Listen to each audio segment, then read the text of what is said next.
अध्याय 1 संसाधन एवं विकास।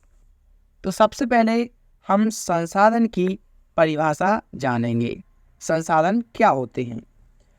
हमारे पर्यावरण में उपलब्ध हर वह वस्तु संसाधन कहलाती है जिसका इस्तेमाल हम अपनी आवश्यकताओं की पूर्ति के लिए कर सकते हैं, जैसे कोयला, पेट्रोल आदि। अब संसाधन होने की शर्तें क्या हैं? तो संसाधन होने के लिए सबसे पहले उस चीज को प्राप्त करने के लिए हमारे पास कोई तकनीक उपलब्ध होनी चाहिए। आर्थिक रूप से वह चीज क्या हो? संभव हो। आर्थिक का मतलब है रुपया, पैसा, धन, दौलत। सांस्कृतिक रूप से मान्य हो। यह इसकी शर्तें हैं। इसके बाद संसाधनों का हम वर्गीकरण पढ़ेंगे। संसाधनों का वर्गीकरण निम्न प्रकार से किया जा सकता है। पहला वर्गीकरण है उत्पत्ति के आधार पर। तो देखिए, उत्पत्ति के आधार पर दो तरीके के अपने पास संसाधन होते हैं। एक होता है जैव संसाधन, दूसरा होता है अजैव संसाधन। जैव संसाधन में जैव का मतलब होता है जीवित लोगों से या जीवित प्राणी से। अजैव का मतलब होता है निर्जीव से। ठीक है, जैव मतलब जीवित, अजैव मतलब जीवित का निर्जीव कर दो। ठीक है, तो क्या हो जाएगा? जीवित का क्या कर दो? निर्जीव कर दो। यहाँ पे देखिए, जैव संसाधन क्या है? वह संसाधन जो जीवों से प्राप्त होते हैं जैव संसाधन कहलाते हैं, जैसे मनुष्य, वनस्पति, पशुधन आदि। ये क्या सारी चीजें हैं? ये सारी चीजें क्या हैं? सजीव हैं, जिनमें प्राण हैं। ठीक है। इसके बाद अजैव संसाधन, वह संसाधन जो निर्जीव वस्तुओं से प्राप्त होते हैं अजैव संसाधन कहलाते हैं, जैसे चट्टानें और धातुएं। ठीक है, चट्टान हो गई, धातु हो गई, अयस्क, मतलब वही। ठीक है, इसमें क्या है? ये चीजें निर्जीव हैं। ठीक है, तो हम इसको किस में रखेंगे? अजैव संसाधन में रखेंगे। इसके बाद है समाप्ति के आधार पर, या हम इसको कहें अपनी भाषा में समय के आधार पर। समय के आधार पर इसका वर्गीकरण कैसा है? नवीकरणीय संसाधन, वे संसाधन जिन्हें भौतिक, रासायनिक या यांत्रिक प्रक्रियाओं द्वारा नवीकृत या पुनः उत्पन्न किया जा सकता है, नवीकरणीय संसाधन कहलाते हैं, जैसे सौर तथा पवन ऊर्जा, जल, वन आदि।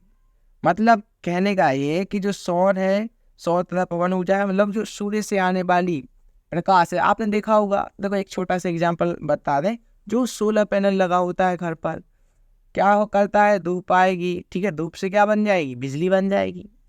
तो इसमें वही बताया है कि जिनको हम क्या कर सकते हैं? फिर से उत्पन्न कर सकते हैं, या उसको हम नवीनीकृत कर सकते हैं। ठीक है, तो वो कौन से संसाधन हो गए? वो होंगे नवीकरणीय संसाधन। मतलब कुछ टाइम बाद वो पुनः चीज बन जाएगी। इसके बाद है अनवीकरणीय संसाधन, वे संसाधन जो एक बार प्रयोग करने के बाद खत्म हो जाते हैं, अनवीकरणीय संसाधन कहलाते हैं। इसको बनने में लाखों वर्ष लग जाते हैं, जैसे तेल, कोयला आदि। अब जैसे हमने तेल का यूज किया, ठीक है, तेल हमने मान के जल्दी से यूज कर लिया, लेकिन उसको बनने के लिए लाखों वर्ष लगे हैं। ठीक है, इतने में तो अपन जीवित रहेंगे नहीं। या हम ऐसा तो नहीं कहेंगे कि यार चलो तेल खत्म हो गया, अब हम इंतजार करते हैं 1 लाख साल तक, उसके बाद फिर से तेल बनेगा और हम फिर यूज करेंगे। ऐसा तो नहीं कर सकते। हालांकि तेल बन रहा है, लेकिन उसे बहुत ज़्यादा समय लग रहा है। इसलिए हम क्या कह रहे हैं? हम कह रहे हैं कि भैया ये अनवीकरणीय संसाधन हैं। ठीक है। इसके बाद है स्वामित्व के आधार पर। इन्हें 4 भागों में बांटा गया है। पहला व्यक्तिगत संसाधन। कौन सा है पहला? व्यक्तिगत संसाधन। व्यक्तिगत संसाधन में इन संसाधनों का स्वामित्व निजी व्यक्तियों के पास होता है। जैसे हमारे पास जमीन है, घर है, ठीक है, इसके मालिक कौन होते हैं? हम ही लोग होते हैं। जिसका घर है भाई वो उसका मालिक है। सामुदायिक संसाधन, इन संसाधनों का स्वामित्व समुदाय के सभी सदस्यों के पास समान रूप से होता है, जैसे सार्वजनिक पार्क, पिकनिक स्थल, खेल मैदान आदि।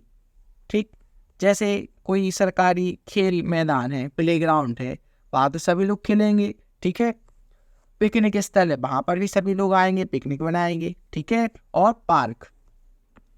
राष्ट्रीय संसाधन, तकनीक स्तर पर देश में पाए जाने वाले सारे संसाधन राष्ट्रीय संसाधन कहलाते हैं, जैसे खनिज संसाधन, वन एवं वन्यजीव आदि। जो देश में संसाधन है, वो सभी संसाधन क्या होंगे? राष्ट्रीय संसाधन होंगे। अब है अंतर्राष्ट्रीय संसाधन। तट रेखा से 200 किलोमीटर की दूरी से परे मतलब 200 किलोमीटर के बाद खुले महानगरीय संसाधनों को अंतर्राष्ट्रीय संसाधन कहा जाता है। जैसे भारत है, भारत से जो समुद्र लगा है उससे 200 किलोमीटर तक भारत की जमीन है या भारत का उस पे अधिकार है उस समुद्र पर। ठीक है, जैसे 200 किलोमीटर बीत जाएगा, 200 किलोमीटर के बाद वो अंतर्राष्ट्रीय संसाधन में आ जाएगा। ठीक है, इतना समझ में आएगा। विकास के स्तर पर नेक्स्ट टाइप है विकास के स्तर पर संसाधन। पहला है संभावी संसाधन। ऐसे संसाधन जो किसी प्रदेश में उपस्थित होते हैं परंतु इनका विकास उचित रूप से नहीं हुआ, संभावी संसाधन कहलाते हैं। जैसे राजस्थान एवं गुजरात में पवन और सौर ऊर्जा का उत्पादन। अब जो आप जानते हैं कि जो गुजरात है, राजस्थान है, यहाँ पे पवन और सौर ऊर्जा का उत्पादन होता है, लेकिन हम उतना उत्पादन नहीं कर पा रहे हैं जितना हमको चाहिए है। मतलब ऐसा समझ लीजिए कि हम उसका बहुत ज़्यादा यूज नहीं कर पा रहे हैं। यूज तो कर रहे हैं लेकिन उसका हम बहुत ज़्यादा यूज नहीं कर पा रहे हैं। तो वे कैसे संसाधन है? संभावी। इसके बाद विकसित। ऐसे संसाधन जिनके उपयोग की गुणवत्ता और मात्रा निर्धारित की जा चुकी है विकसित संसाधन कहलाते हैं। उदाहरण कोयला एवं पेट्रोलियम। नेक्स्ट है भंडारित संसाधन।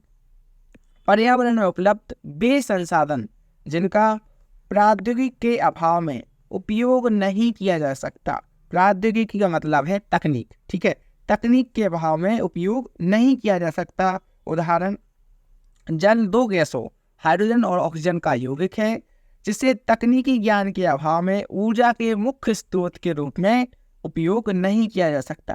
कहने का मतलब है कि जल ऑक्सीजन और हाइड्रोजन से मिलकर तो बनता है, लेकिन जैसे अभी कोरोना काल में हम जल से ऑक्सीजन नहीं बना पा रहे थे, चूंकि सब जानते हैं कि जो जल है, जल हाइड्रोजन और ऑक्सीजन से मिलकर बना है, लेकिन हम जल में जो ऑक्सीजन और हाइड्रोजन है उसको हम अलग अलग नहीं कर पा रहे हैं, अर्थात हम उसका यूज नहीं कर पा रहे हैं। इसके बाद है संचित कोष संसाधन। ये संसाधन भंडार का ही एक हिस्सा है और इनका उपयोग उपलब्ध तकनीक द्वारा भविष्य की आवश्यकताओं की पूर्ति के लिए किया जा सकता है।